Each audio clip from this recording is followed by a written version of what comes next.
Here's to feeling good all the time. My name is George. I'm unemployed and I live with my parents. Hey, you know what would make a great coffee table book? A coffee table book about coffee tables. I don't have a square to spare. I can't spare a square. But I don't want to be a pirate! Hello, and welcome to Seincast, a retrospective on all 180 episodes of Seinfeld, being hosted by two guys who can barely run their own lives. My name is Vinnie. My name's Matt. Hi, friend. Hello. We have some bad news to report. We're recording this on Monday, December 7th, and this morning at 10 a.m., tickets went on sale for Jerry's, what do they call it, a residency at the Beacon Theater in New York. Yes. One show per month in 2016. 9:58, I'm waiting. 9:59, I'm waiting. 10 o'clock, I go to the website. All the tickets are sold out. Once again, Matt has disappointed me with Seinfeld tickets. Yeah, well, what do you do in a situation like this? Maybe I should have started earlier? In the past, when I've gotten tickets to, concerts, music venues, things like that, I'm on there 5 to 10 minutes before, and I'm constantly refreshing, trying to get in. Because once you get in, there's an order in which you're able to get into the website, and then I think you can buy based on that. And then, when you put them in your shopping cart, then you have so many minutes to purchase. Sure. But I think that's what happened. But if you go on there at 10, you're dead on arrival. And I even tried to get on, and it's like, no tickets revealed in your search. So I knew it was over. Spanning through March and June, they're all sold out too. So we started with February, sold out. Then went to March, sold out. I'm like, well, let's go to June. Nope. Nothing. February, out. March, out. April, out. You can't go see Seinfeld anymore. I figured there's programs out there, bots or what have you, something created so tickets can be purchased automatically, without the human touch. Right.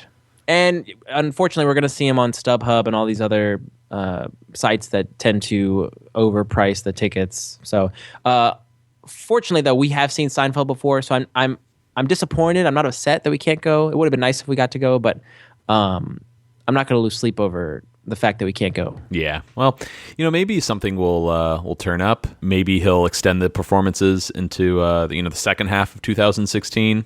Mm-hmm. That was the plan, I think. They just haven't committed to it yet.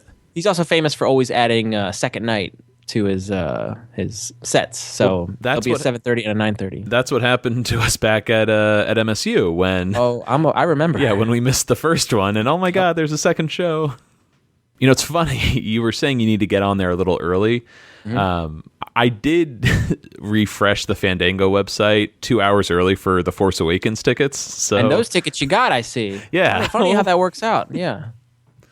My bad. Anyways, one little reminder, coming up in a couple of weeks, we've got a little holiday called Festivus to celebrate. And if you'd like to celebrate in the New York area, pop on by Slattery's Midtown Pub on December 23rd at 8 o'clock. I'll be hosting some Festivus trivia. We've got a lot of cool prizes, some shirts, a Festivus poll. We have a lot of cool stuff. So come on by and play some trivia. You can check it out on triviaad.com. That's where you can make a reservation. Appropriate accommodation. Nice. Thanks. So moving on to a little bit of news here, sad news at that. Howard West passed away a few days ago. Howard West is one of the executive producers on Seinfeld. He and his business partner, George Shapiro, were a team for decades. I think pretty much up until his death recently. Mm-hmm. George Shapiro being Jerry Seinfeld's manager throughout the 70s, 80s, and 90s. There's a great write-up on Deadline, which we'll include in our show notes, which kind of gives a nice little overview on Howard's life, all the incredible stars he worked with over the decades. It's kind of sad. There's not even a Wikipedia page for Howard West, or at least one that I could find. Mm-hmm. Between George Shapiro and Howard West, that partnership, I feel like I know George Shapiro a little bit better. Mm-hmm. Just because Howard West really isn't featured in a lot of interviews on the Seinfeld DVDs, but every once in a while he'll pop up, and sometimes he'll be with George in the interview, and it's so sweet because these are friends going all the way back to I think the Bronx in the 1940s when they were kids. Yeah, when they were kids. While they're being interviewed, they're sitting at this little booth, little restaurant table there. And George has both arms on the table, And then Howard has his arm like sort of underneath George's and wrapped around. Yeah, they're kind of interlocked in a way. They're not holding hands, but their arms are on top of each other. And it's something we pointed out to each other in the past, that we just thought that was such a sweet, tender little moment between two best friends that I have a feeling they had no idea they were doing it, but you just see them with with their sweaters and their arms are on, like, interlocked. It was cute. It's really sweet. It's something you'd see from, like a married couple. If you want to read just some really beautiful thoughts on Howard, you should check out a Deadline article we'll include in our show notes. George Shapiro has this nice little write-up about how they met in a Bronx schoolyard, and he invited him to play some basketball, some stickball, and they became good friends after that. But man, what a interesting guy he would have been to talk to. Oh, goodness, yes. Yeah, just a lot of cool stories. It is sad whenever somebody from the Seinfeld family passes on, and unfortunately... Yeah, it's funny. Even if it's just a name, you weren't familiar with his interviews or, his like specific contributions. Mm-hmm. Just seeing that name in the credits of every episode, it's like, oh, that guy is no longer around. It's sad. Yeah. If you'd like to get in touch with us here at Seincast, you can email us at seincast@gmail.com. Find us on Facebook, Twitter, Tumblr, and Instagram. Also, if you'd like to support the show, we have two options for you. Check us out on iTunes. You can leave us a quick rating and review. Also, you can donate to the show, which is a huge help. You can check out our Tumblr page. There's a little tab there that says donate. Thanks to everyone who has contributed to the show. Thank you. Vinny, what episode do we have this week? We are discussing the 11th episode of Season 5, The Conversion, written by Bruce Kirschbaum, directed by Tom Schronis, and it originally aired December 16th, 1993. This is not a Christmas episode. No. But it is the closest one we'll get to a Christmas episode this season. Okay. Well, let's go back a little bit. We had the red dot in Season 3. There's definitely Christmas references there. Right. And moving on from that, I don't think we got a Christmas one for 4. I think Christmas fell somewhere around the Bubble Boy, the opera. Oh, really? Interesting. Mm-hmm. Yeah, you're right. Okay. Nothing there. Unless I'm totally missing out on an obvious one. But I think next year with Season 6, which will be the race. I mean, come on. You want to talk about Christmas episodes? There's a Christmas tree in Elaine's apartment. Mm-hmm. The Monks is all decorated. Oh, I love that. Yeah. So, unfortunately, we don't have a holiday-themed episode this year. But I do like it, as I say every week, whenever our episode release ties in with the original air date. We're so close. So close. The title, The Conversion, this always reminded me of that moment in The Beard when Elaine tries to convert the gay guy to her side, and Jerry's like, not conversion. Is it irrevocable? Do you know what I'm saying? Oh, I know exactly okay. what you're saying. Always reminded me of that. But anyways, more interesting trivia. Different type of conversion here, though. Yes, completely different type. The writer of this week's episode, Bruce Kirschbaum, familiar name. He also wrote your favorite episode, Vinny, The Old Man, back in Season 4. Ah. Yeah, remember this guy? The Prodigal Son returns. Do you have Bruce Kirschbaum's writing credits handy by any chance? Yes, there's actually only 3 credited stories given to Bruce Kirschbaum. He's got The Old Man, The Conversion, and then finally The Switch. Switch. All right. Well, I don't want to spoil this week's episode, but I'm not a huge fan of The Conversion. It's an episode I typically skip if it's on the DVDs. Ouch. So I feel kind of bad for Mr. Kirschbaum, especially how we just ripped a dump the old all man over his favorite episode. Yeah. Well, I, for one, love The Old Man, so I'm sorry, Matt, that you have to treat him like this. Yeah, well, all I'm saying is I think this is a huge improvement over The Old Man, and I think The Switch is even a bigger improvement over this week's episode. Once again, I like elements of The Old Man, except The Old Man. Just The Old Man? Just The Old Man. But, no, I'm going to enjoy this episode. Okay, that's good. I bet you I'll get you liking it by the end. Why start now? Why start not liking an episode? So Bruce came up with this story idea of George converting to a different religion for a girlfriend, but he didn't know what religion George should convert to. On one hand, we don't know what religion George practices or was raised with. What does he convert to? So we started coming up with a list of combining different religion names, trying to... With countries. Yeah, different countries, trying to come up with something unique, original. And he arrived on the religion Latvian Orthodox. It sounded a little funny, sounded realistic. So the episode airs, and then he gets all these letters from an actual Latvian Orthodox church thanking him for promoting their religion on the show.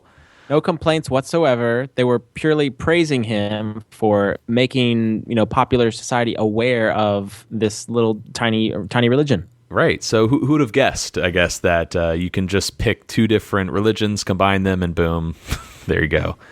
It seems like nowadays that would be something really easy to search out online. But, thinking back to 1993, there are so many religions out there. Oh, yeah. I mean, come on. I feel like everything's taken at this point. Is there a Seinfeld religion? In my house, there is. Very good. And the actual church used in this episode in a lot of exterior shots, that is a Russian Orthodox cathedral in Brooklyn. It's the Transfiguration of our Lord. So, oh, I didn't know that. There you go. Yeah, monkey boy. Let's talk a little bit about George's religion. That is before he converts to Latvian Orthodox, because there's some great stuff in this episode where Frank and Estelle are really upset with him adopting a new religion.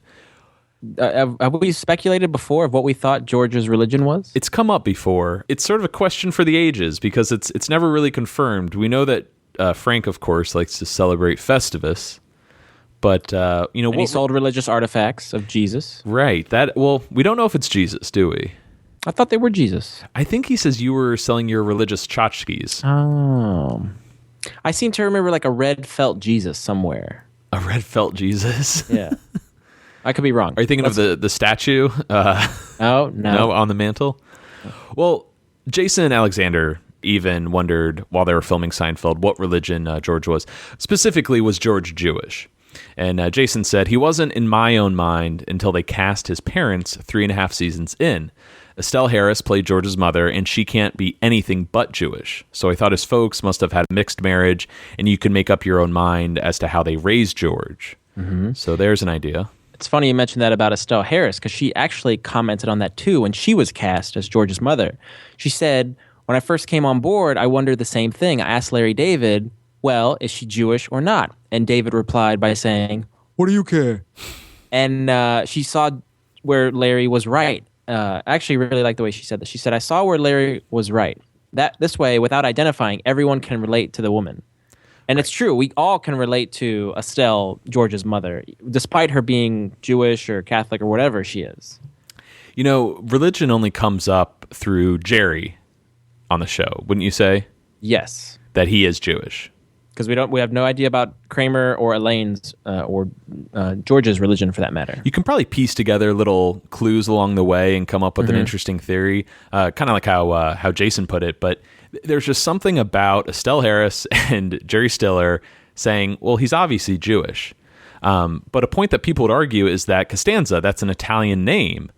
So Frank isn't Jewish, but there are Italian Jews, right? That's not absolutely. That's not sort of like a what?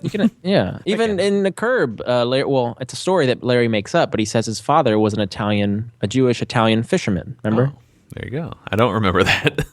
Oh, when they buy the house and the woman's like, oh yeah, I saw a whale breach. Oh, and he's like, can you eat blubber? I like to eat blubber. Anyway, sorry. Oh, well, there you go. So it just seems weird that just because Frank is Italian, that he isn't Jewish. So I always argued, well, they're both Jewish. It just is never confirmed on the show. However, I was looking over some future Seinfeld episodes, we'll get to in a year or two. I completely forgot about this line in The Fatigues, which is in season 8. Remember when Kramer's hosting Jewish Singles Night? And he's cooking a kreplach and the, what is it, kugel? Cool, yeah. Google, yeah. Going to Mrs. Zampino's? Yes. Well, the joke being that this Jewish singles night is at the Knights of Columbus, which is a Catholic organization. And I forgot about this line. Kramer says Frank is getting him a room at his lodge. The Knights of Columbus. Knights of Columbus, meaning that Frank is a member of the Knights of Columbus. So therefore, Frank is Catholic.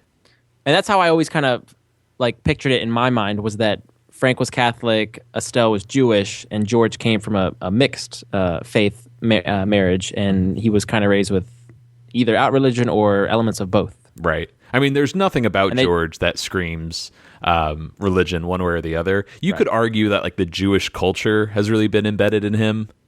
Yeah, with his parents as well as his friendship with Jerry. Right.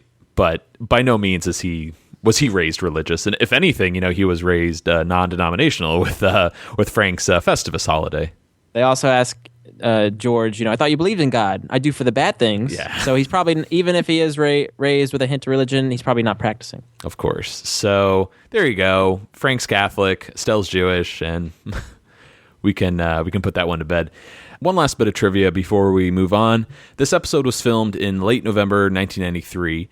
Something happened, and I'm not sure who made this call or why, but elements of the Jerry and Elaine storyline had to be changed. There's a little bit of confusion. Were these changes made after the episode was filmed or after it aired completely? Because I have a note that the changes were made weeks after the episode aired, and then they went back and made the changes for future air dates. You think, though, that they probably made the change before the episode aired altogether? Right. I think the episode was filmed, and then for whatever reason they wanted to change it, so they went back and reshot certain scenes in order to edit them and put them in place in order to make the new episode we now have. Right. And the logic side of me says, yes, that makes total sense. But, we have had other episodes where they've been filmed and they've gone back and changed it for all the future airings. Case in point, the handicap spot. When John Randolph originally played Frank, they later recast him as Jerry Stiller, and then they went back and shot new scenes, yada, yada. And that would be my argument, because we still have the originally aired version with John Randolph. We don't have only the syndicated version. But we do have the deleted scenes of yes, we do. The stuff that was cut. So originally Jerry and the girl living in 5E drove out to Brooklyn with Bonkers the cat and eventually wound up at Elaine's. And then her boyfriend gets attacked by the cat. It's sort of similar to the busboy Ed fight. Remember in season 2? Yes, very similar. All off camera in the hallway. And we'll play clips from this at the end of the episode. But all of that was removed. We know how it ends. Now Jerry just finds that the fungicide was for the cat, and the boyfriend finds the ointment in Elaine's bathroom. Pretty simple, pretty satisfying, I guess. But in addition to changing the end, Jerry and Julia had to refilm some of their scenes to fit the new ending. One of these scenes actually included new dialogue. So they film their original scene. The middle part gets taken out. They film a new scene to go in the middle there. So technically you're getting one full scene filmed on 2 completely different days, which is incredible because I never noticed the cut from the original to the new footage. Neither did I. Right. This takes place in Jerry's apartment when George is at the the breakfast table studying, and Jerry has the ointment to give to Elaine to give to her boyfriend. Correct. Right. There's one moment in that scene where you can see a bit of a flub between the new footage and the original footage, which we'll address when we get to it. But this whole episode has pretty much been cut up and reshot in certain portions. So looking forward to talking about those scenes. Speaking of which, shall we get started? Absolutely. Doctor's supposed to be such a prestigious occupation, but it's really like one of the only jobs where you have to have your diploma right up there on the wall. It makes him seem so insecure, doesn't it? I really am a doctor, If you think I'm not, just check it out. I don't know why they need these little bits of psychological leverage over us all the time. Go in that little room, take your pants off, wait 15 minutes, and I'll give you my opinion. After that, anybody that comes in with pants on seems like they know what they're talking about. In any difference of opinion, pants always beats no pants.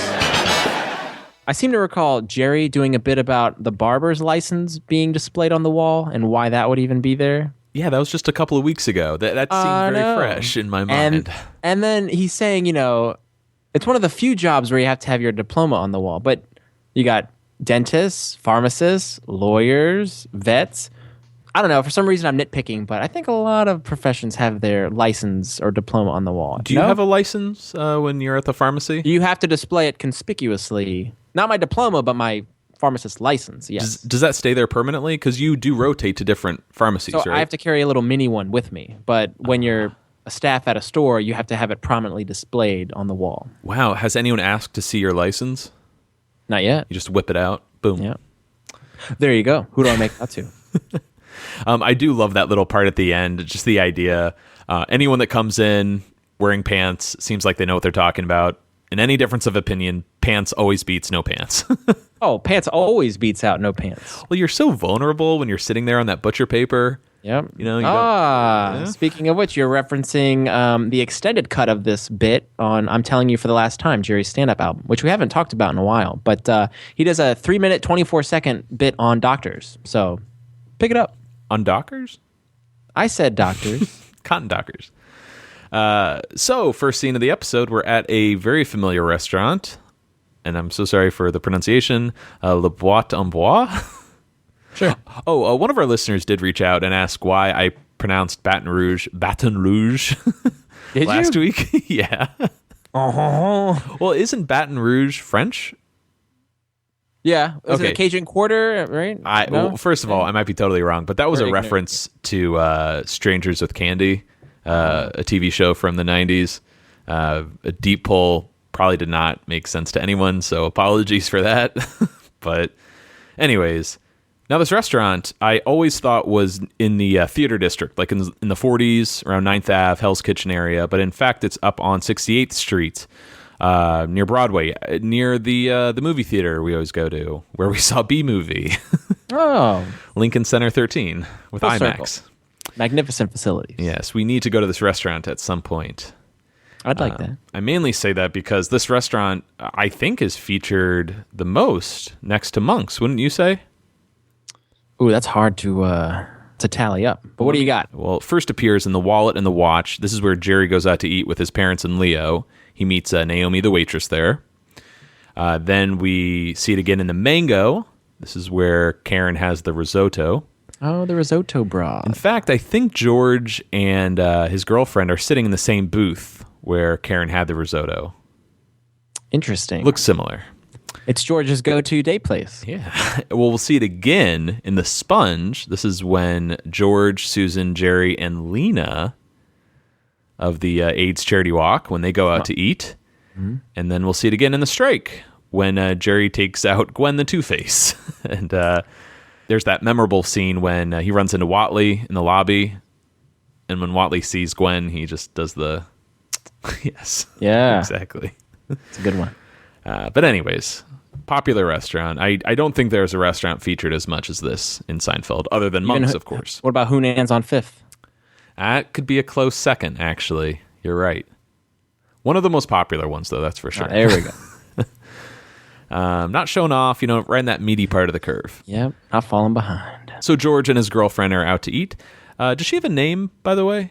Her name is Sasha. Sasha. Do they mention her by name in this episode? No. Because I just realized all of the girlfriends and boyfriends don't have names. That's true. In the sense that no character refers to them by their name. Right. So the girlfriends have names in the script, but the doctor is simply referred to as Doctor. Doctor. Okay, well, George is pushing for Sasha to get the lobster, almost like Kenny Banya and the salmon. Mm-hmm. Salmon? $25. Which is that lobster's usually in a 30+ range, right? So is that inflation we're dealing with here? Because that's kind of a cheap lobster. Yeah, I thought the same thing. Also, why is George initially shocked by that price of $25? Because you would think it's market price, so it's going to be expensive either way. True. So, well, I was thinking maybe because it's a less expensive lobster, that's why George is willing to spring for the lobster for her. You could look at it that way, or you could look at it that, due to inflation, the price has gone up. So that's the standard price of lobster back in the 90s. Still pretty good. Yeah, I'd buy it. It's telling, though, that George is willing to spend this money on a date. This is the first time we've ever seen him not care about the price with his date, right? Absolutely. So he must really be gaga over her. What do you think Sasha is feeling when she hears George say, "Oh, you're the only woman I've never thought about the price"? Like... I'm flattered. How gracious. Yes. Before we move to the clip, we kind of glossed over that the first line she has, $25. I was always so confused watching this episode why Sasha is so upset, as we'll get to in this clip. But even $25, that line, she seems like... Well, she knows the bad news is coming. She's got to break it off with George. George, I think we have to talk. I think we have a problem. We do? We can't keep seeing each other. Why? Because it's over! It's my parents, George. The difference is in our religion. Oh, George, can you ever forgive me? Have you decided yet?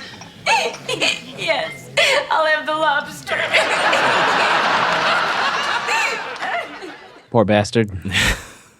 George kind of gets the rough end in this episode, but yeah, here's the first one. He gets broken up with by his girlfriend, then girlfriend, Sasha. Yeah, she's not one of the most memorable girlfriends, but I love her performance in this scene. It's very over the top, her delivery of lines. Yeah. Because it's over. I love the lobster. Sasha is played by Jana Marie Hupp. She was in Vision Quest, Knots Landing, Barton Fink, Melrose Place, Wild Oats, an episode of Friends. She was in Independence Day, Public Morals, Brooklyn South, and she was a regular on the TV show Ed. Ah, very nice. Yeah. Gotta say, not in my, top 5 of favorite girlfriends. She's not that memorable, but I'm very smitten with her. I think she is really? Gorgeous, my friend. Oh, that makes one of us. Oh, ouch. Jeez. No, she's very pretty. She's just not in my top list of girlfriends. Yeah. She just doesn't... Not everything's about looks, Matt.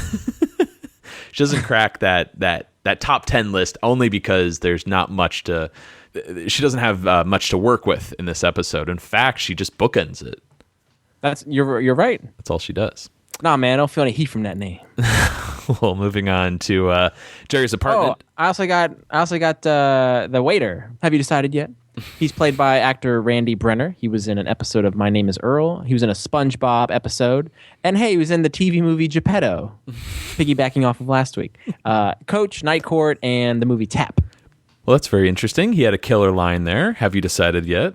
That's actually the kind of cameo I'd want to have on Seinfeld. Yeah. I'd want to be the waiter that breaks the news to Elaine that her date got stabbed in the head with a fork. That'd be a memorable one. Or the waiter that says, we're out of Merlot. Very good. It's a good one.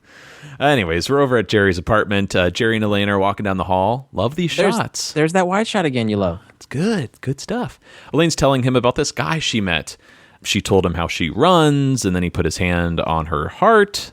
Which is on your heart? Bit weird, right? Very creepy, I think. Yes, but... That's the equivalent of feeling somebody's material. Yeah, I'd say even a step further, because you're going for the... You're in the chestal area, getting a little bit familiar there. He's all hands across America, buddy. It's allowed, though, of course, because he's a doctor. What doctor? He's a podiatrist. Same thing. Anyone can get into podiatry school. George got into podiatry school. Really? And I didn't realize that. I thought podiatry school, you had to go to med school and then branch off and, intern, residency, do that stuff. But it's I think, a bachelor's and then you go into podiatry school. So it makes sense that George would have got into podiatry school because he does have a college degree. That's funny. Peter Melman's book, It Won't Always Be This Great, features a podiatrist. And as soon as I heard that premise, I went right to this episode. I don't know why. There's something about that term, podiatry, that really sticks with you. So one other interesting nugget about our friends. Recall that George in the Kiss Hello, he has to take his mother to see the chiropodist, which originally was a hand and foot doctor, but what I'm reading online now, chiropodist is used instead of podiatrist to designate a foot doctor. Oh, so is podiatrist sort of outdated? It seems like it would be, but I still hear that quite frequently. Yeah, I think so. Well, either way, at the end of the hall, a woman leaves her apartment and checks to see, hey, Jerry, are you going to be stopping by later? Of course they'll be stopping. Well, we can't all be dating podiatrists. She's that girlfriend has a very breathy, flinty voice. There's a lot of odd moments in this episode. This is one of them. It's so weird how the actress is framed in between Jerry and Elaine. Mm-hmm. And the way she delivers her lines, it's it's sexual, right?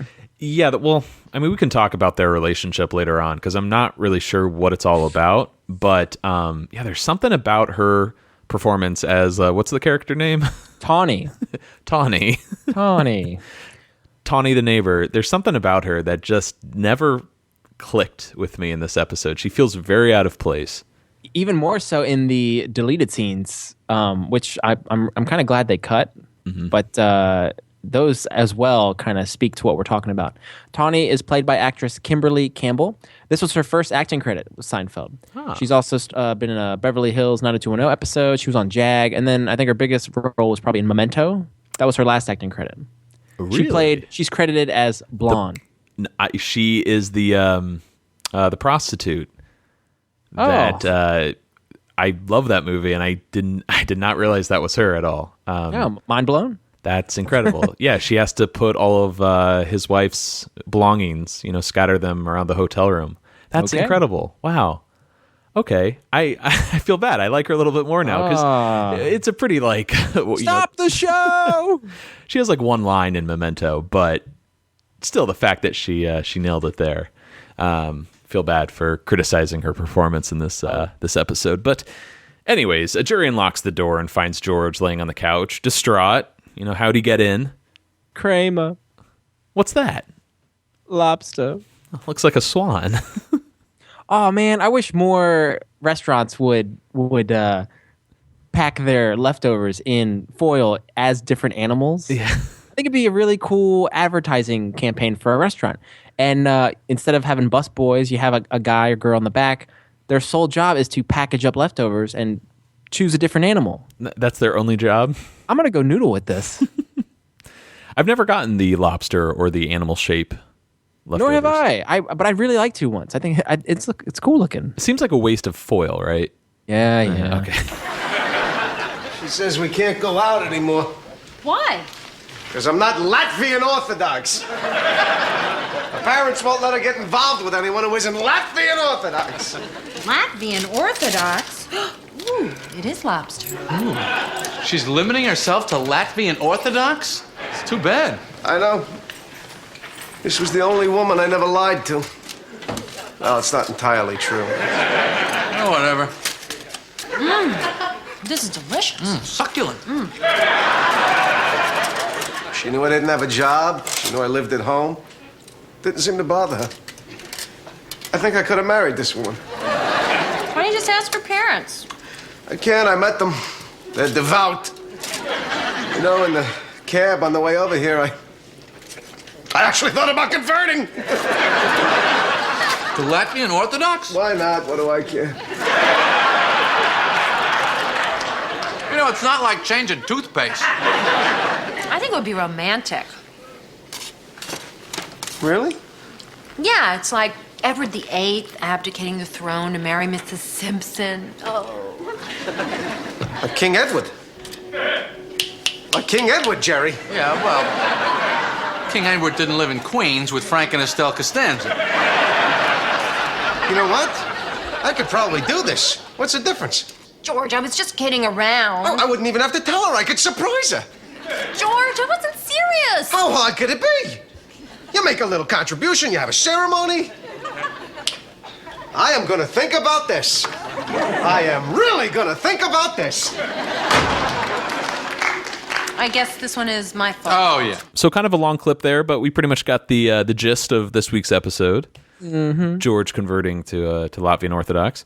A little throwaway line right at the beginning that I love, how Elaine is, talking to George. Latvian Orthodox? It is lobster. Yeah. Just gets distracted for a minute.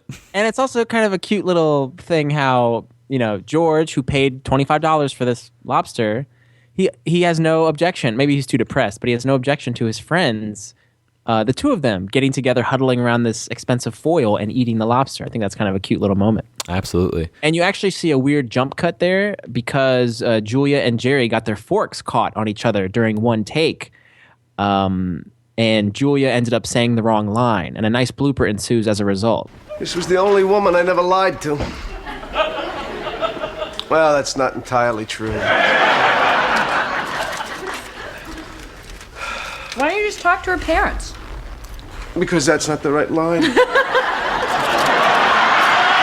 This was the first woman I never lied to. Well, it's not entirely true. Oh, whatever. Okay, can you back that up? Just saying. Are you familiar with the script? You know what just happened? Our forks got caught on each other. I think it's really interesting to note that this is one of the few girlfriends that George is head over heels. Yeah, this might be the woman that George has loved the most. He doesn't Really? care about money with her. He's willing to convert to a different religion for her, despite what his parents are going to say. Right. I mean, case in point, she knew he didn't have a job. She knew he lived at home. I mean, my God, he doesn't have to lie to this woman at all. She loves him for who he is. The only thing we have yet to see is him tell her that he loves her, which he's only said to one other person. Or a dog, right? Well, up until this point, yes. Yes. So it's interesting. I'm trying to figure out what George sees in her. Again, I think she's gorgeous, so I get that. But other She's than okay. She's not gorgeous. No, that's what Uncle Leo says. that, right. It's okay. You don't have to find her attractive. I think there's something wrong with you, but you don't have to find her attractive. What do you think it is, though? I mean, is it just the fact that she accepts him for who he is, and that's probably a big deal? Perhaps. I would argue it's because she can't be with him, and he wants what he can't have. You know, That could be it, too. It's like with Susan, where he's like, "My darling," you know. Yeah, that's right. When forbidden fruit. Right. I don't think it's so much as her as it is it. Ugh. These are all references, by the way, to previous episodes. I'm not a freak. 99% of this podcast is references. 1% is original material. That's pretty much when we say hello and goodbye. And that's being generous. Yes. I just realized here, too, when Elaine goes on about, Edward VIII abdicating the throne and marrying Mrs. Simpson, a little connection to Memento. Guy Pearce, who plays Leonard Shelby in Memento, plays King Edward VIII in The King's Speech.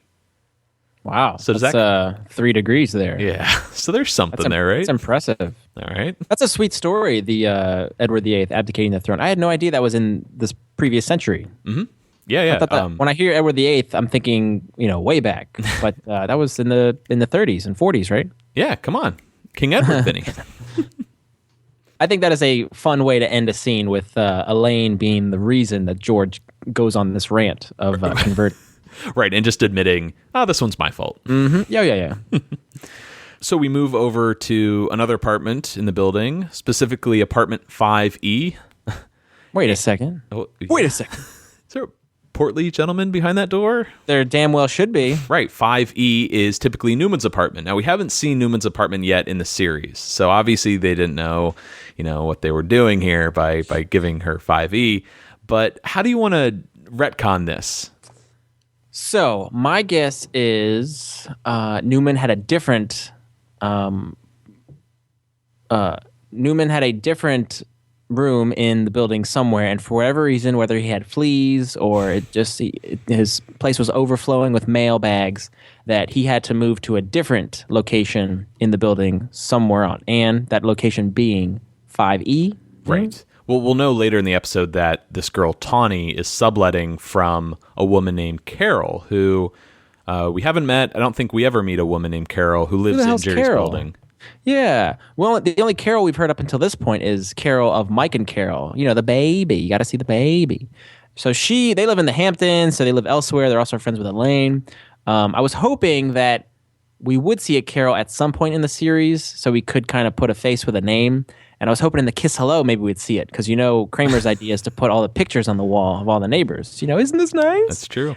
And unfortunately, we only see a Mary, a Louise, and a Joan. So, didn't happen. So something happened to Carol living in 5E. Newman came in, got the apartment.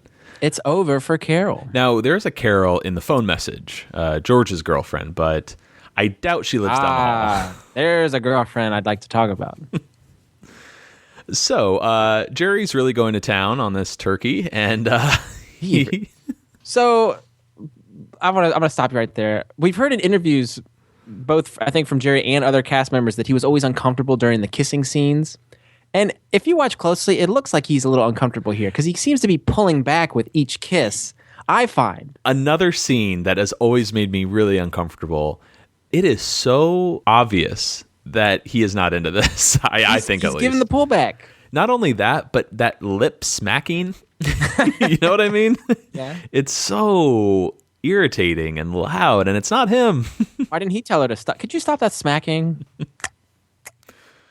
But the characters themselves think it's a good makeout session. Tawny wonders, hey, have you always been such a good kisser? But he had to work at it as a kid. Others were out playing. He'd be in his room practicing his kissing. Tawny excuses herself for a minute, and Jerry goes to wash his hands in the bathroom. They're all sticky from the orange. How is a line like that so memorable? Well, I was going to ask you, where does that sound familiar? Or who does that sound like? Because you tend to give me a lot of crap for this. Don't you say I always, after eating or having a piece of fruit, I hold my fingers apart, kind of spread, and I have to go wash them? Yeah, we'll go out to eat, have a sandwich, have some fries, and you'll just sit there at the table with your hands frozen. Almost like you're about to shake someone's hand, but you won't move your fingers. You won't let them close together in a fist. They're sticky. Yeah. I don't like it. And I'm just like, why don't you close your hands? Like, can you use your fingers? You're like, no, I got grease on them, or I got salt. I want to wash them. Waiting to go wash them. Doesn't your dad do the same thing? My dad does the same thing. I've seen him drive with just his palm. He won't let I've his done fingers. That. Yeah. Your dad's a great guy. Well, anyways, Jerry goes to wash his hands, and he notices the medicine cabinet slightly ajar, and he makes sure no one's watching, nudges it open a little more, and pulls out a little tube of ointment reading Fungicide. Fungus?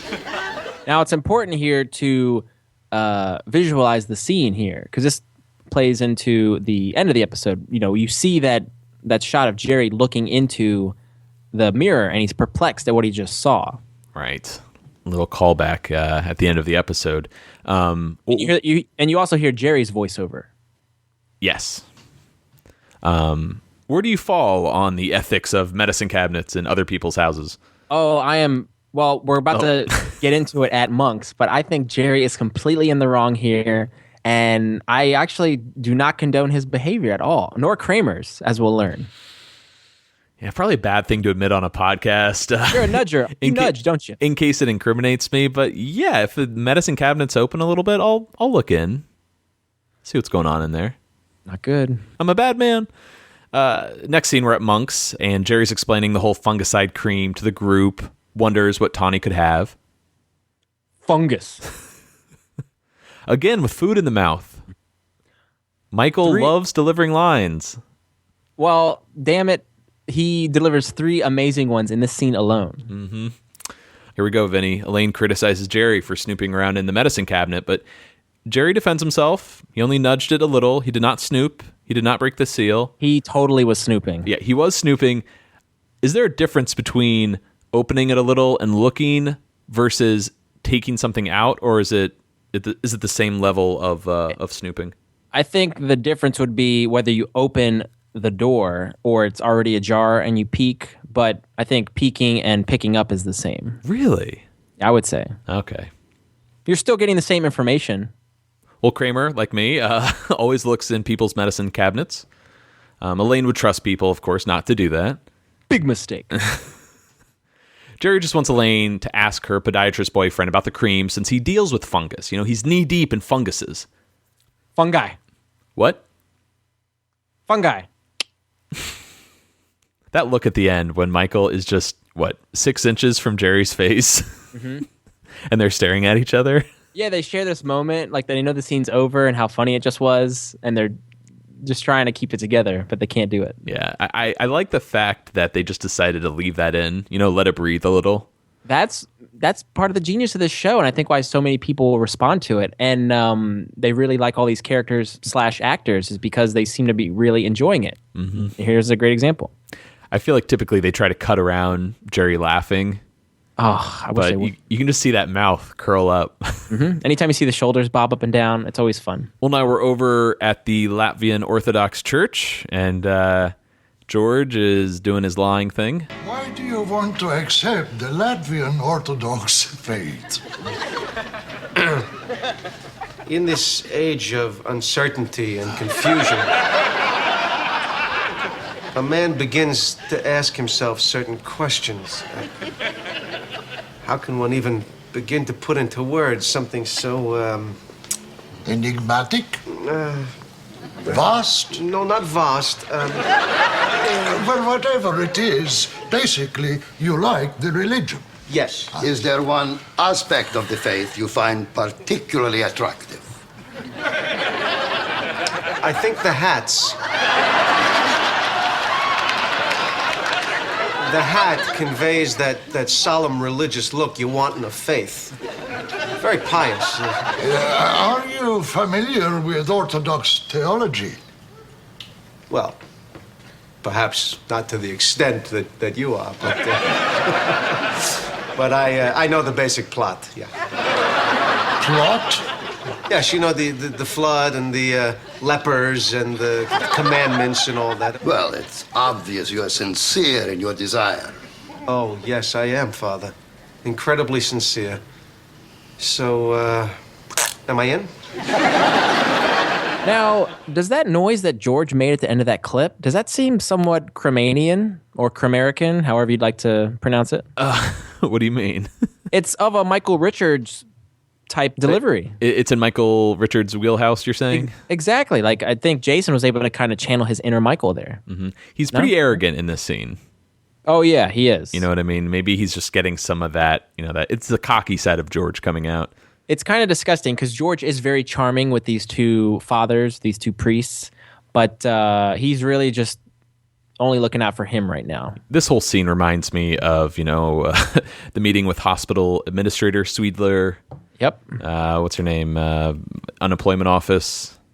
Miss Sokol. I mean, she did not really buy into his bullshit, except for, the time when he brings up her daughter. And the Keith Hernandez baseball. But it seems like these priests are really buying into what George is selling here. Right. And it makes me feel kind of bad because they might seem a little desperate. That's the feeling I picked up on, is that they don't get that many people inquiring about wanting to join their faith. So the fact that's why the younger priest asks, what in particular attracted you to the faith, Right. I like the hats. Well, as a bald man, he must love the hat. Oh, of course. It's a bald paradise in that church. But I got a little info on each of these priests. K.E. Cuter plays the older priest. He passed away in 2003. His first acting credit was in 1951. He's uncredited in the original Sabrina, featuring the delicate flower, Audrey Hepburn. He was in Guys and Dolls. He was also a regular on Petticoat Junction, Green Acres. So these are deep cuts back here. He was in the 1986 Twilight Zone, called the segment called Grace Note. And guess what? He played a Maestro Barbieri. He was in Warlock. He was in 2 episodes of Baywatch, The X-Files, Frasier. Do you get a Christopher Lee vibe from the older priest? Absolutely. Do you know what I'm talking about? That very long, kind of sunken-in face. And this is an older Christopher Lee, obviously, but the gray hair and a very unique voice and delivery of lines from this guy. He's a bit of a baritone, isn't he? Yeah. Anyways. And the younger priest is played by Bill Rose. This is his first acting credit, one of 5 acting credits, in fact, and the other 4 are straight-to-video releases. Okay. Well, first step for George is to familiarize himself with some of the texts, and the priest just gives him a huge stack of books. He's more interested, though, in express conversion, quick exchange. It would be funny if George got the book on tape, and he's listening to the audio. And that's right. That'd be great. It's him. It's his voice. I gotta say though, he is pretty damn charming in that office in those quarters, because you could see why people kind of take to him, because he's very, well, maybe not to your extent, Father. Oh, and the father's like, oh, I hate that. My oh my. But then quickly, his true character tends to come out in all these situations, and you see George for what he truly is. But he makes it all the way without it falling apart. We get a new character here, Sister Roberta. She enters, who we learn is a novice. She's like a nun, kind of, but she'll be taking her final vows to become a nun next Thursday. And Kramer is waiting in the chapel for George. I guess he's picking him up, right? And he really hits it off with Sister Roberta from the get-go. It's subtle, but he just says, "It's a pleasure." Mine. Sister Roberta is played by the lovely Molly Hagan. She was in an awesome show called Herman's Head. Do you remember that show on Fox? I do, yes. And it was a guy, and then inside his head, he had 4 different parts of his brain going. I believe she was sensitivity was his portion, which is almost like the modern day Inside Out. Yeah. Right? She was also in The Dentist. Oh, yeah. The horror movie starring Corbin Burnson, which is a really creepy movie. She was in Election. She was in an episode of Friends, 6 Feet Under. She was in Red State. 2 hours. She was in 2 episodes of True Detective. She's on iZombie. And there's even more shows spanning the 90s, 2000s, and even this past 5 years that she's been on single episodes of various TV shows. Oh, good career then.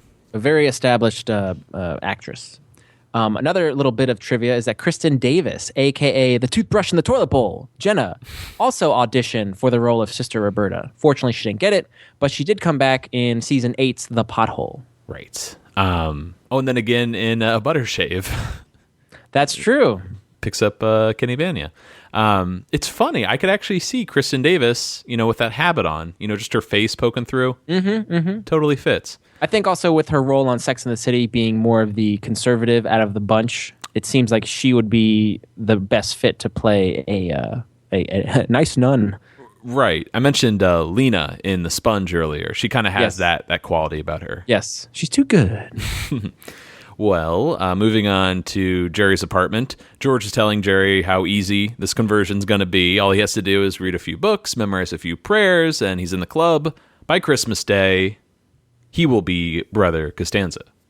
And what is Brother Costanza planning on telling Mother Costanza? Brother Costanza will be taking the vow of silence. Now, let's talk about this cake. That's what I would like to talk about. What do you got? I'm just wondering. I got lots of questions, by the way. Yeah. This cake steals the scene. Why is it featured so prominently, first of all? Did George bring over the cake? Did he buy an entire cake for himself? Yeah, so he's got this, pink bakery box. I think it's even tied up. Is it Schnitzer's? Right. He cuts the string. He takes the cake out while he's explaining all this. He cuts himself a little slice, and then he takes a huge bite out of it when he delivers that line. How does he take that bite, Matt? He eats it with his hands. He doesn't. It's a piece of cake. I've never seen somebody eat cake with their hands. They eat it with a knife and a fork, right? Yeah, or a spoon. I guess so.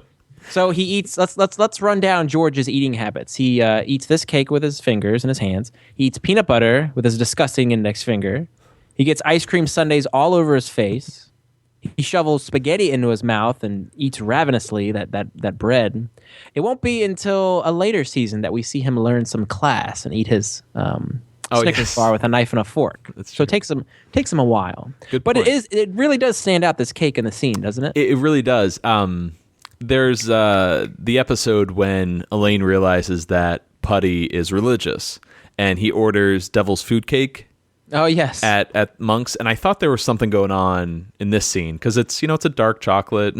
Ooh, dark forest. But you know what I mean? I thought there was some religious kind of tie. Well, did you hear the one about the guy in hell who gets a cup of coffee and a donut, and then George says, "I don't have a cup of coffee and a donut," right? There you go. Yes, exactly. And then later on, he asks for the devil's food cake. Right. But George does bring over food from time to time. I remember he brings over a bagel and cream cheese. And he pours himself milk at times, and he's eating the sandwich. So a lot of food being consumed at that counter, which makes total sense. Like I get the idea of having a prop because the actors would often comment how they needed something to do in the scene. They couldn't just stand there and deliver their lines. But why a cake? Like it's just so oddly, it's so out of place. You sound like George asking why a cape. Yeah. Oh, that's going to come up later too. I know. Well, moving on here, Kramer slides in and he shows off this slinky that Sister Roberta got him. Real quick, is it violent, like how Michael throws it up in the air? Yes. Whoa, whoa. He whips it up there. And that's not how you use a slinky, but... That's how Kramer does. Yes. He thinks he picked up on a vibe that she liked him. Jerry and George, of course, don't think a nun was hitting on Kramer, but he claims, hey, I've got a power with no control over it. Something that attracts, women to me. And then Tawny, our favorite, Tawny stops by to check on Jerry, since apparently he's been dodging her with a fake illness since finding the fungicide. And as she leaves, George wants to know. Story. I really do enjoy that. Yes, that is a very Seinfeldian trope. They can kind of pick up on the situation. They can sense what each character is going through. And, these two best friends, George clearly knows something's going on. Well, he knows, even more, he knows that his friend is lying to somebody outside of the group. Yes. And, they're such good friends at this point, too. Why would George ever be like, hey, what's going on with her? Yeah. So Jerry explains, Tawny is subletting Carol's place for a month. He found fungicide in her cabinet. Not sure why she's using it. But George, man, one clever chickadee? Chick? Points out that it could be Carol's. People have a lot of old stuff in their medicine cabinets. Jerry has this old bottle of cough medicine. I still have Brill Cream. Which I had no idea what Brill Cream was. Did you up to this point? Ask the guy with no hair what Brill Cream is. Very nice. No, I had to look it up. I remember when I was a kid watching Seinfeld, and I said, "What the hell is Brill Cream?" And it's a hair product to give that wet look. Mm-hmm. Hence the joke. George is bald, still has Brill Cream in his medicine cabinet. Of course. Ha ha ha ha. I know it's a small moment, but I think this is one of the smartest things George has ever said. It is very clever, and George is keeping a cooler head about him than Jerry, because Jerry's freaking out. What kind of fungus does she has? And George is like, wait a minute, calming his friend down. And it's not a reach either. No. My parents still have stuff in their cabinet from the 90s. Like, I go there, I'm like, this is the suntan lotion. It's like 15 years old. What are you doing? It is a funny feeling when you go through your, toiletries and medicine cabinet and you see stuff that has an expiration date of like 2005. I'm like, oh God, this has been sitting here? Well, later on, Jerry knocks on Tawny's door to see if he can use her bathroom. And we cut over to Elaine and her boyfriend. Should we have a name for this guy? Dr. Foot. Dr. Foot. Okay, so Elaine and Dr. Foot are having some tea and cake. Yes, they also are having cake. A lot of couples sitting down on the couch having cake in this episode. Their cake is a vanilla, like a white vanilla. George's was a dark chocolate. Is there something going on here? Are we looking at some yin and yang? Good versus evil, clearly. Yes. Man, they must have had a lot of cake in the craft service department, I guess, for this episode. But there's not much here. Elaine has a question about the fungicide. He claims, hey, I can help. I'm a doctor. And then they get into an argument about whether or not a podiatrist is a doctor.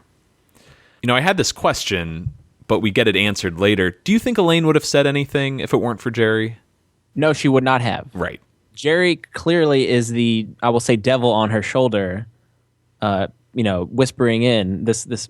She even said, "You got me thinking," because it's always been on me. It's always been Lainey's dream to date a doctor. Remember, she previously dated Dr. Tongue. Yes. And now she's dating Dr. Foot, and then she's going to go on to date Ben, the doctor, later on. Yes. So Lainey likes her doctors. But yeah, I have a feeling she would not have said anything had Jerry not put this in her head. Even if you fast forward a couple episodes, Jerry is going to do this again where he puts an idea in Elaine's head and gets her screwed. Yeah, you did it to me again, Seinfeld. When he tells her that the original title for War and Peace was War, What Is It Good For? And then it all blows up in Elaine's face when she broaches this to Mr. Lippman and Leonard Tolstoy. Testikov. Oh, Testikov. Yeah. Oh, God. Oh, man. The Russian writer. Yes. Yeah, that was the first thing that came to mind. I don't think this has really happened on the show much. Jerry, putting an idea into Elaine's head and screwing her over. Mm-hmm. That seems to be more common later on. Yeah. Good call. But, do you want to talk about Dr. Foot? Dr. Foot is played by Tom Verica. He was in Die Hard 2. He played Khan. He was in 9 episodes of LA Law. He was in a show called CPW. He's been in the From the Earth to the Moon series, The Naked Truth, Providence, Red Dragon. He was a regular on American Dreams, The 9, and he currently stars in How to Get Away with Murder. Oh. So we cut over to Tawny's... I have trouble with that name, Tawny. Well, there's Tawny. Hey, Tawny Katane. Tawny Katane. Was, I swear, Nelson. Right? Oh, yeah. Okay, right? Yeah. Pronounced it right From then? Whitesnake? There you go. Hey, look at me. We cut over to apartment 5E before it was Newman's apartment. Jerry's snooping around for the ointment, telling her, I can't find soap. And he pockets the tube of fungicide just as she enters. Oh, wait a minute. Let's back it up here, or just talk about the present. Why is she opening the door, like barging in on this guy who could be pants down, you know? Well, he's probably, trying to wash his hands. He's like, He I said, can't I'm find the soap. done, but still, you knock. Well, what's even weirder than that is how she enters with the soap just sitting in her palm. Is she a serial killer? What's going on with I'm her? telling you, 3 for 3.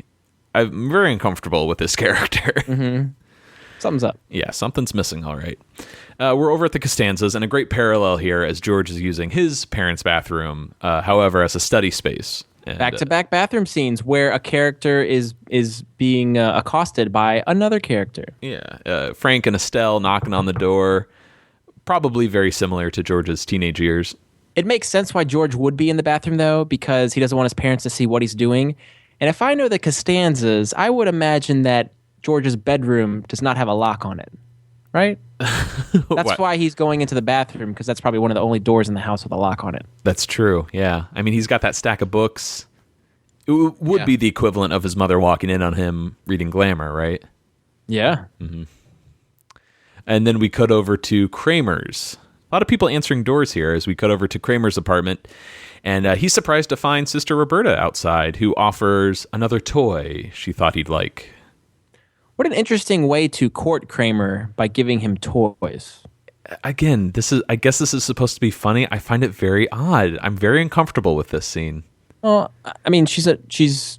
Now, is she being playful, or is there something more to it, like, I'm the toy? No, I don't think it's that, you sicko. I think she's not going that far? No, I think it's more Kramer being a sweet-minded individual, likes the simpler things. Mm-hmm. He liked the Slinky so much that why not give him this flexible square cube thing?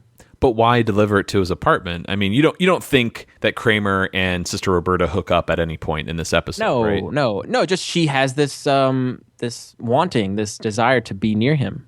Interesting. She has the lure of the animal. There you go. Well, Kramer's the animal. We get an act break, and then we are at Jerry's apartment. He's quizzing George on Latvian saints for an upcoming test, but he, of course, doesn't know the answers. He's pretty frustrated, and Elaine gets into it with Jerry over taking the ointment and how she told her boyfriend, Dr. Foote, that podiatrists aren't real doctors. How could you say that?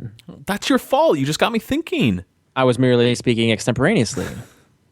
Love this line. I've got nothing against the foot. I'm pro-foot.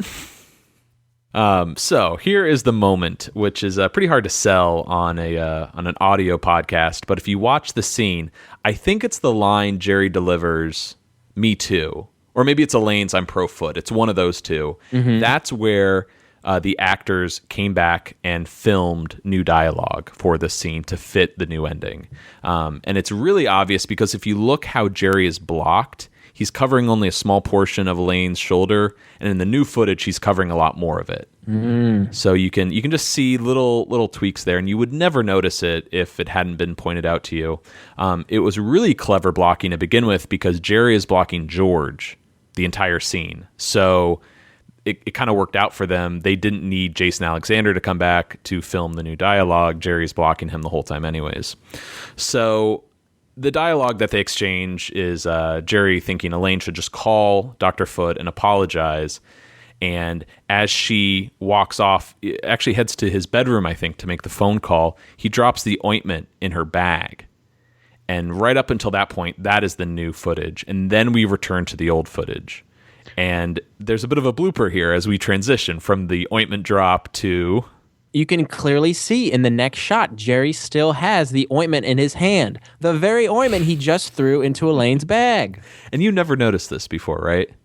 Not in all these years since this episode. Since I've been watching Seinfeld, all the DVDs, not once did I ever notice the cut or that he had the ointment in his hand. And it winds up actually on the table as George is studying.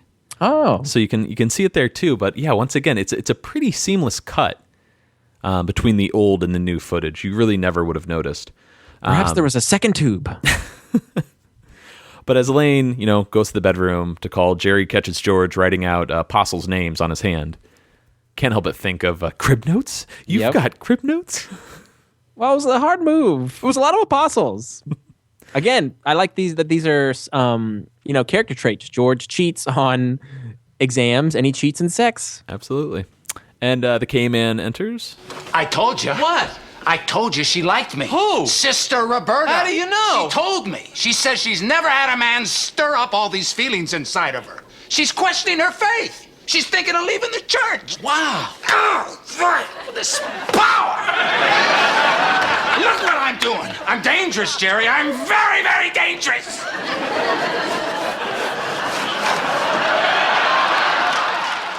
Great scene, great energy between Kramer and Jerry. A blooper comes out of this scene, which is really cool, where Jerry he has his lines memorized, but not in the right order. And Kramer is on a roll, and he asks Jerry a question, but Jerry gives him the wrong line back. I told you. What? I told you she liked me. How do you know? Sister Roberta. Oh, It's interesting how I answered that, isn't it? And then I think the best part about this scene is Kramer's shuffle step as he kind of skirts out of the apartment. It's very Michael Jackson-esque, but it's a very cool way to exit the apartment. Absolutely. And that last line is a killer. I'm dangerous, Jerry. I'm very, very dangerous.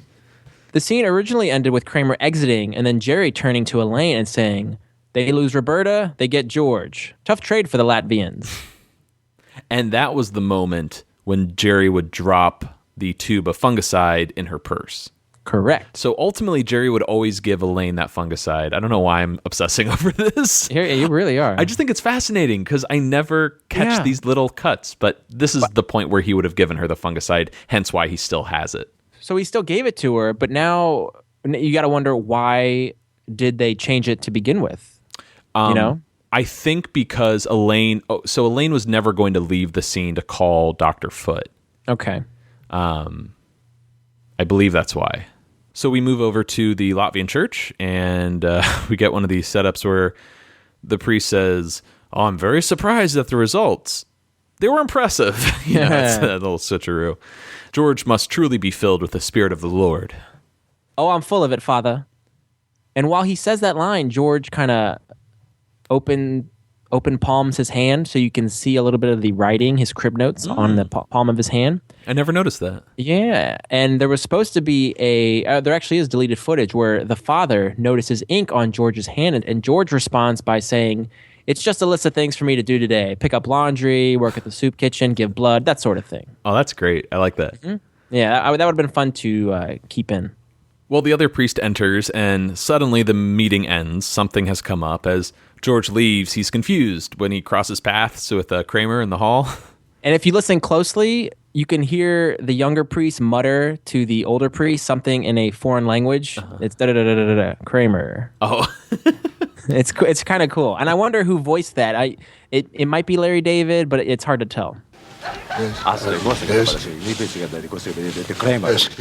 see. I'm sorry, something has come up. Oh, sure. I understand.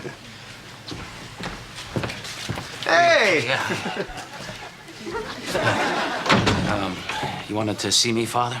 Yes, please, sit down. Sister Roberta came to see me yesterday. I know what this is about, Father. Now, I didn't do anything. I just spoke to her innocently for just a few minutes. It's just that I have this power. Yes, Kavorka. Kavorka? Mm-hmm. It is a Latvian word which means the lure of the animal. I don't understand. Women are drawn to you. She would give anything to be possessed by you. Help me, Father. Help me. Yes, I will help you. Now, listen very carefully. I want you to buy 10 cloves of garlic, 3 quarts of vinegar, 6 ounces. One big takeaway from this episode, that term kavorka, which I think is pretty classic. That idea of that lure of the animal. It's in the realm of like a Peter Melman phrase that kind of latched on to popular culture, and it's something I think people will use in common speech. Right. But it was a phrase that was created by Bruce Kirschbaum. It's not a real term. That's pretty cool to have a Seinfeld term that sticks. So many people try to do it, and it lands. I don't know how mainstream this is, but I think amongst Seinfeld fans, it's a classic term. Oh, yeah, it's used interchangeably. Right. The father, though, was very upset with Kramer, for one, and he starts listing all those ingredients. Like, I wish we could have got the full list of what you need to effectively ward off the Kavorka. But so far, we only know 10 cloves of garlic, 3 quarts of vinegar, 6 ounces of what? Tomato sauce. Pacini mushrooms. Oh, there we go. Mulligatawny. Sounds like he's making soup. Next scene, we're at Jerry's apartment. He's sniffing around the hallway, finds the stench coming from Kramer's place. And here you go. K-Man answers the door in a towel with garlic. I think there's some peppers on there. Mm-hmm. Maybe some basil. I couldn't figure out what sort of leaf. Yeah, the green was. All, draped around his neck. He just took a bath in vinegar. And I love that term, funkifying. Jerry says he's been funkifying the whole building with this stench. Yeah. Now, before the scene, Jerry would have gone to Tawny's apartment, talked to her, and that's when he gets the news that Bonkers was up all night, scratching, and Bonkers is her cat. So we would have found out now that that's what the fungicide is for. And then at the end of it, they would be like, oh, what does that smell? And Jerry complains, it smells like garlic and vinegar, like a basement in Transylvania. Yeah, that's a fun line. Which I like that. And then he would have walked over to Kramer's door. Did you notice when Kramer opens the door, did you see whose headshot is behind him? Yes. Now, that's been there for a couple of episodes. Mm-hmm. It's just so sweet of Kramer to have one of his best friends, the headshot in there. I like that. Good quality. A lot of love there, for sure. We cut over to the Latvian church, and brief scene here. A woman sees a bulletin board. George Costanza's conversion is at 3 p.m. and realizes... A cell son? This woman, she has 2 lines. Yeah. But man, she's like a who's who among guest starring on, or at least having roles on TV shows. Mm-hmm. She's in the script, she's credited as Mrs. Lupchek. She's played by actress Darlene Cardin. But listen to what she's been in. L.A. Law, Jake and the Fat Man, Murphy Brown. She played a character named Elaine. And then listen to these TV shows she's been in. Step by Step, Full House, Third Rock from the Sun, Fresh Prince, Mad About You, Two Guys, a Girl, Pizza Place, Gilmore Girls, Friends, Everybody Loves Raymond, ER, Malcolm in the Middle, Scrubs, New Girl, Brooklyn Nine-Nine. Wow. Isn't that crazy? It's all single episodes, and usually as old lady. Who's the old lady? But she's the old lady. I really found it interesting that in the 90s, 2000s, and now she's always current, when they need an old lady. Well, the jig is up over at the Costanzas. Latvian Orthodox? Why are you doing this? For a woman? A woman?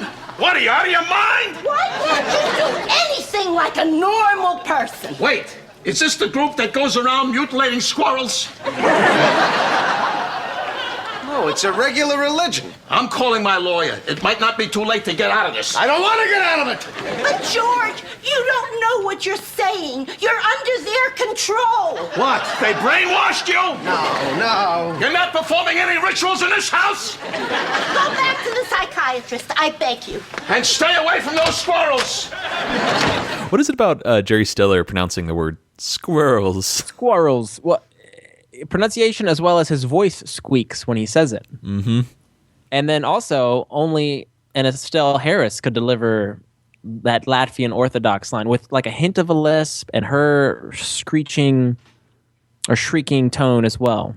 One of the biggest takeaways from this scene that I never picked up on until now, Frank says, I'm calling my lawyer. It might not be too late to get out of this. Which lawyer? The lawyer with the cape? Yeah, I'm thinking Larry David. Mm-hmm. Which I never really, connected the two, but... I'm Frank Costanza's lawyer. Also, Estelle mentions a psychiatrist, which think could be Dana Foley, right? Gotta be Dana Foley. There you go. So, subtle mentions, but I think there's enough there to connect to, previous characters and future characters.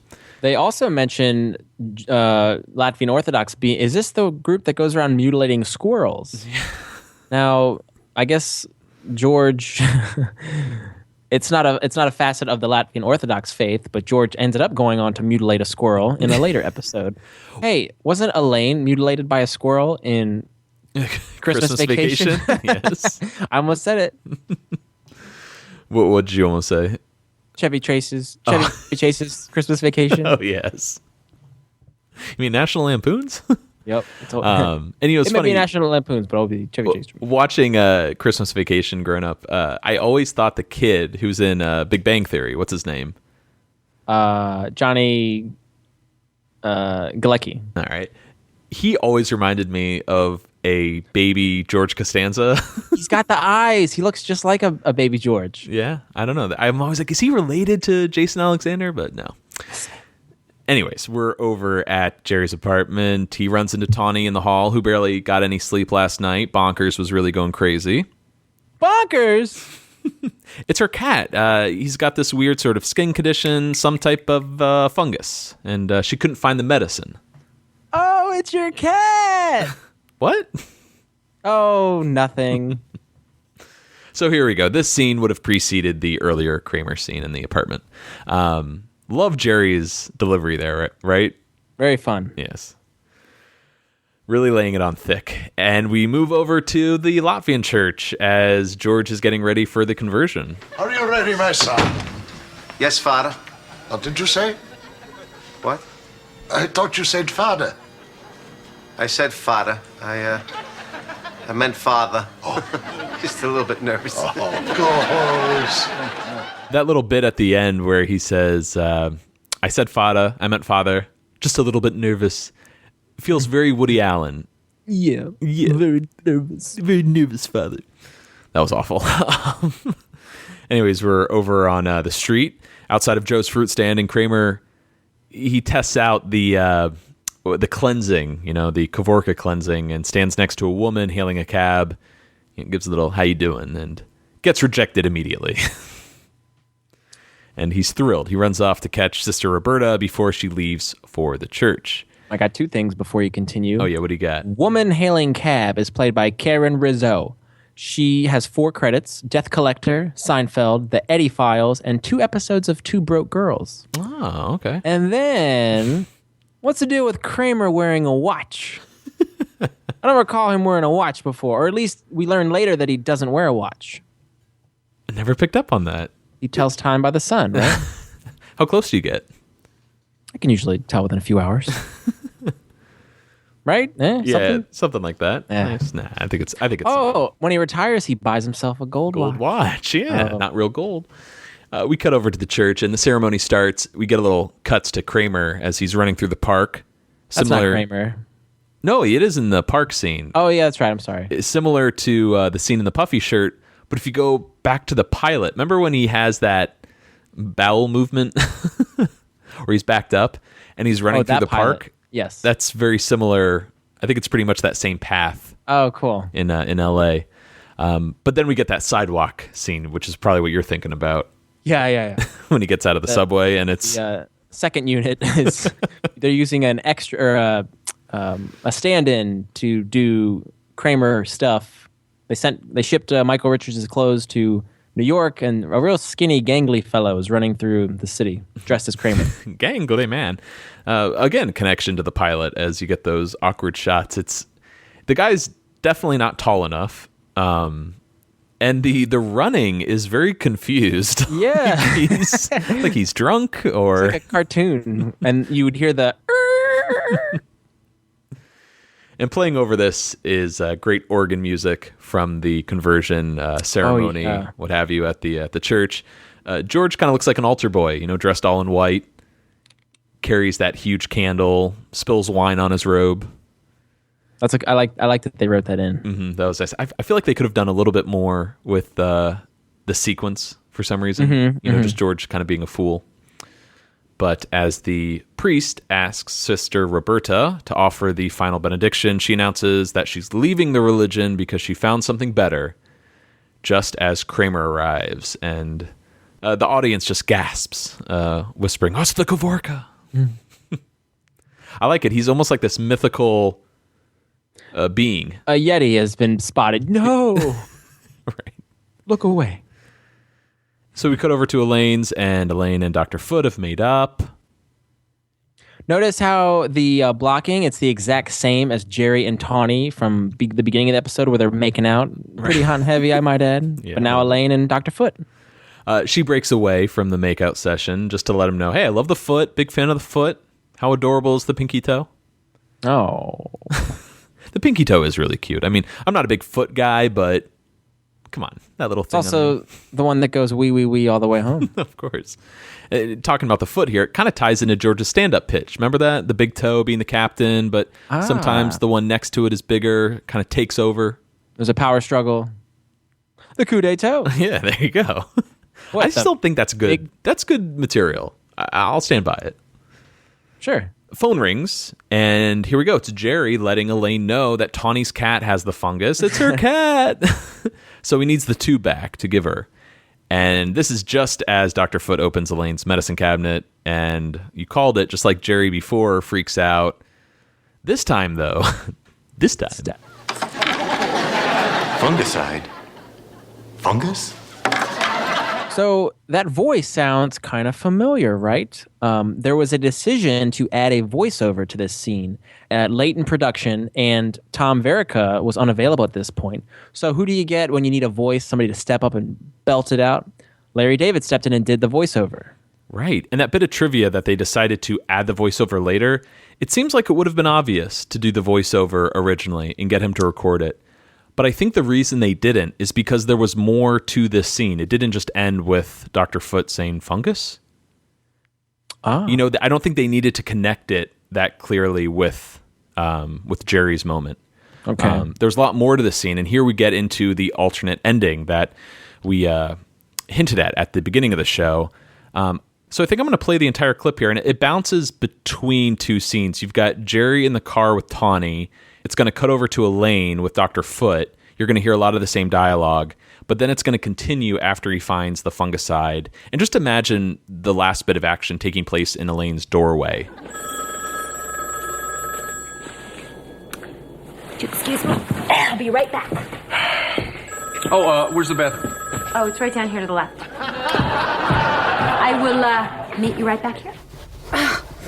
This is the worst I've ever seen him. I can't imagine what I did with that medicine. Me either. I can't take this. How are we going to make it to Brooklyn? Hey, you know, a friend of mine lives right near here. She had the same fungus problem with her cat. Does she have the ointment? She should.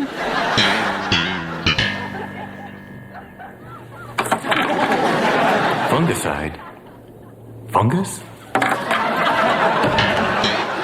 Okay, this is our building. Let's go. I've never seen him like this. He's going crazy. Are you sure her cat has the same condition? Yeah, it's almost identical. I don't understand. Why are you leaving? It's just so early. I'm really not feeling that well. I think I'm coming down with a little touch of the flu. Oh, no, it's not my fungus. I'll call you.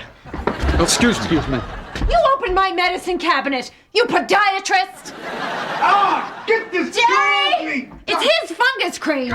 You stole Bonkers fungus cream? No, I can explain. You I- opened my medicine cabinet? I didn't open it. I just nudged it a little.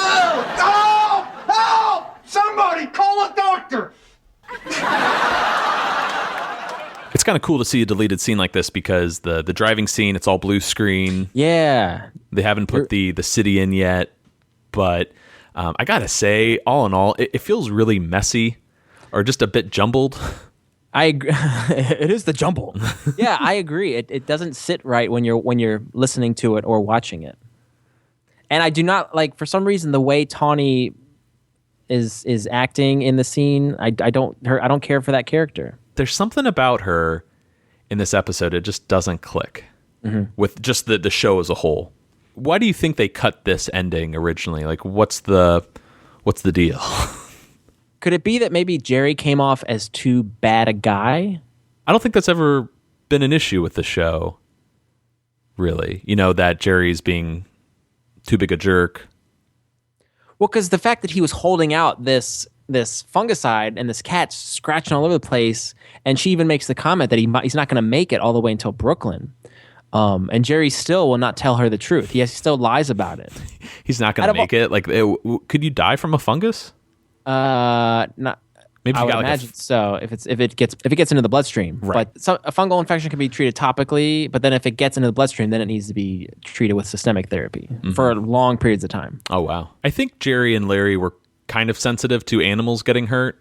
Yes, you're right. We talked about that in the glasses with the dog getting when the air conditioner hit the dog. Didn't they not want to show the dog? That could be it. You know, there might be some sensitivity with hurting an animal.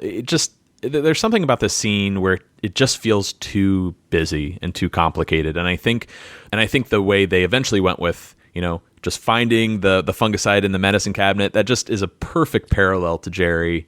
You can connect the dots really easily. It's more Seinfeldian in that you see the same shots and hence the voiceover why it was recorded. It's very clean. Right. And Jerry's storyline doesn't really have a proper conclusion because, originally he would come over to Elaine's and there'd be this whole, fight with Tawny.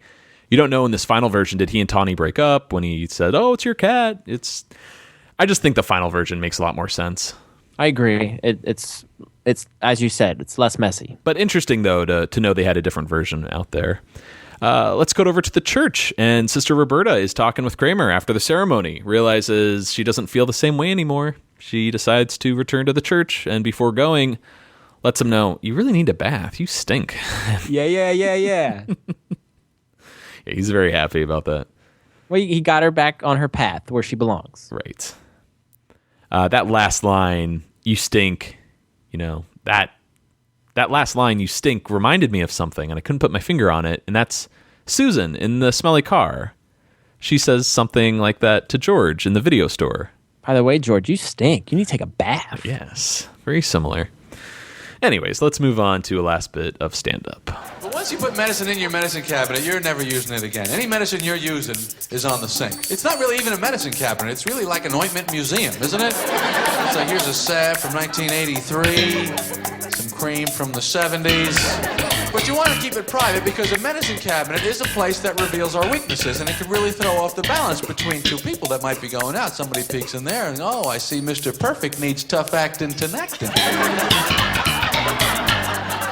Well, I guess I'll be calling the shots in this relationship from now on. This is a very amusing closing stand-up. I like it. I like that vulnerability of somebody knowing what medications you're taking and then judging you for it.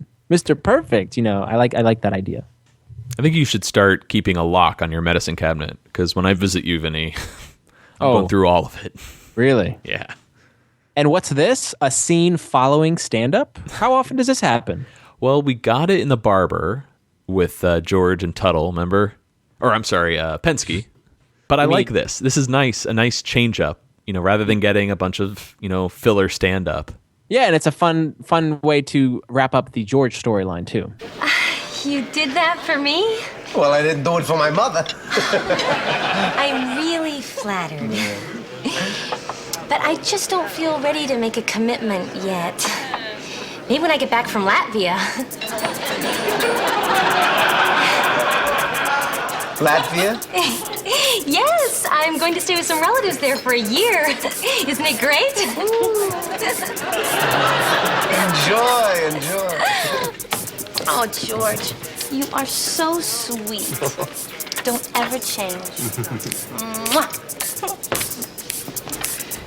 I'd like a doggy bag for this, please. I wish this Sasha person would have provided a little more insight on her plans because George could have avoided this whole mess and just been enjoying his leftover lobster if she wasn't more. Oh yeah, if she was just more honest and open with him. Yeah. Well, embellish, damn it. This scene makes me think that she just wanted to break up with him altogether. Now it does, yes. I agree. She was trying to let him go, didn't think he'd go the extra step of actually converting for her.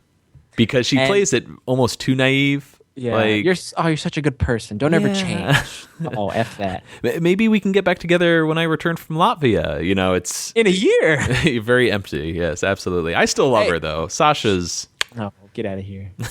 You notice she kisses him on the forehead and it leaves the lipstick on there. That's wonderful. I like that a lot. But anytime a girl touches the top of your head, I find it very irritating. No, because it's not. Like, romantic. are they rubbing it? Or are they kissing it? Or? Well, she kisses him on the forehead like a friend, versus or a brother or something, a non-romantic interest. Right. And George, of course, looks at her that way. But you're saying that you get irritated when girls do that? Does that happen a lot? Well, no, when they do that, and you're interested in them, and that's their way of like saying, "Hey, I'm keeping you at a friend's distance," not romantic thing. You get the tap, is what you're saying. The head tap, yeah. Ugh. So, what do you think? So once again, another episode where the A story just doesn't do it for me. George's conversion, I don't find it that funny. I think he has some nice moments with the priest, but I think it's very middle of the road kind of episode. Nothing too special. I don't want to say it's bad because it is funny. There's some great performances from Jerry and Kramer especially. Mm-hmm. But once again, Elaine kind of gets, I think, forgotten, pushed to the side. Yeah. Let's just give her a boyfriend and she can figure things out on her own, I guess.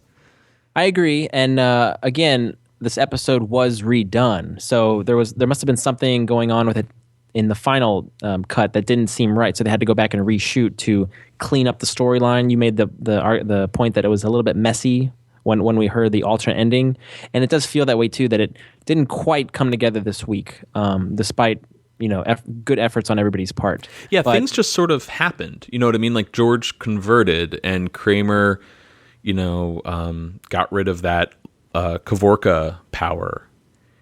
Right. The guy finds the fungicide. Like there's no real dovetailing, as we like to bring up from time to time. Exactly. There's no real grand finale.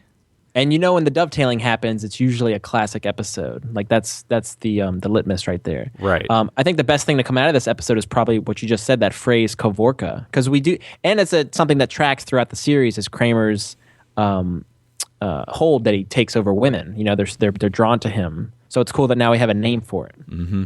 I also didn't buy George's reason for converting.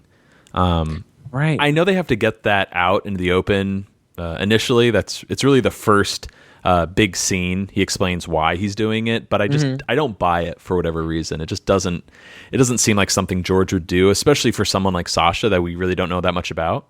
Oh, see, I do buy like George willing to convert, but maybe for not the reasons we saw. Like I could see him because he doesn't care about religion, so he would be willing to convert if it was for a woman, and that also. So the idea of George converting is funny, I think, and then also the blowback that he receives from his parents, Estelle and Frank, is what another great scene in the episode, which kind of gives it a little bit of life. Yeah, so maybe the why doesn't really matter. He says it's for a woman, but the believability doesn't really matter. It's that he's converting. That's really where the humor lies.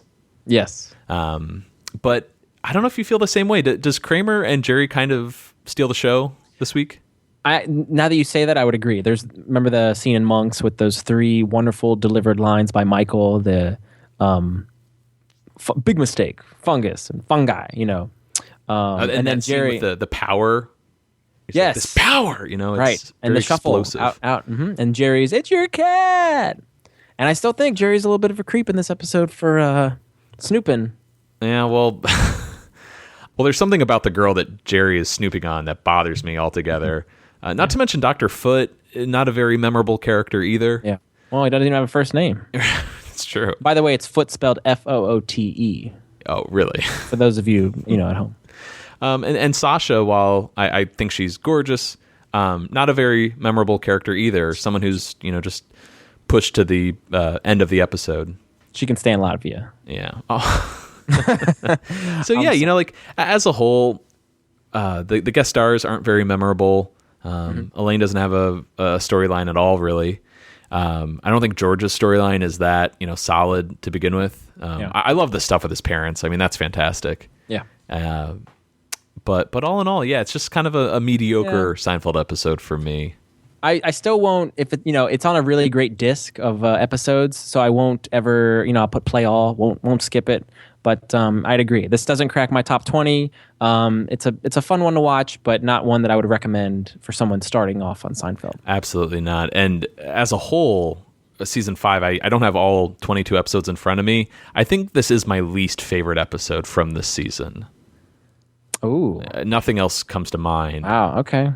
I mean, do you feel the same way? Or I haven't thought about it yet, so I don't want to say just yet. But, okay. I might be able to call it now, and that's why I'm going to give this 7 mutilated squirrels out of 10. Oh, that's perverse. and somewhere between, Can't Stand Ya and Even Steven, Okay. I am going to give it 7.5 cloves of garlic out of 10, and I'll give it between a good and an even Steven. Okay. Safe to say does not crack your top 20? No.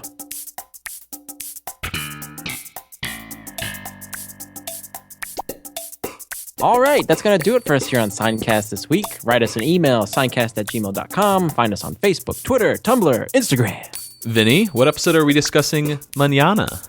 Mañana might be a problem. I'm supposed to have a boil Lance mañana. They charge you if you cancel with only one mañana's notice. All right, well, what episode are we discussing next week then? Next week, we're discussing the 12th episode of Season 5, The Stall. But for now, I'm Matt. I'm Vinny. Signing off. Seincast is not endorsed by Castle Rock Entertainment, Sony Pictures, or NBC. It is intended for entertainment and information purposes only. Seinfeld, the Seinfeld logo, and all names, pictures, and audio of Seinfeld characters are registered trademarks and/or copyrights of their respective trademark and copyright holders.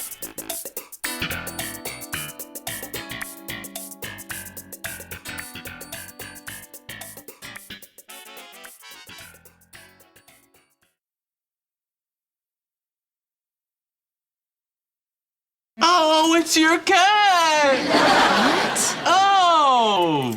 Nothing.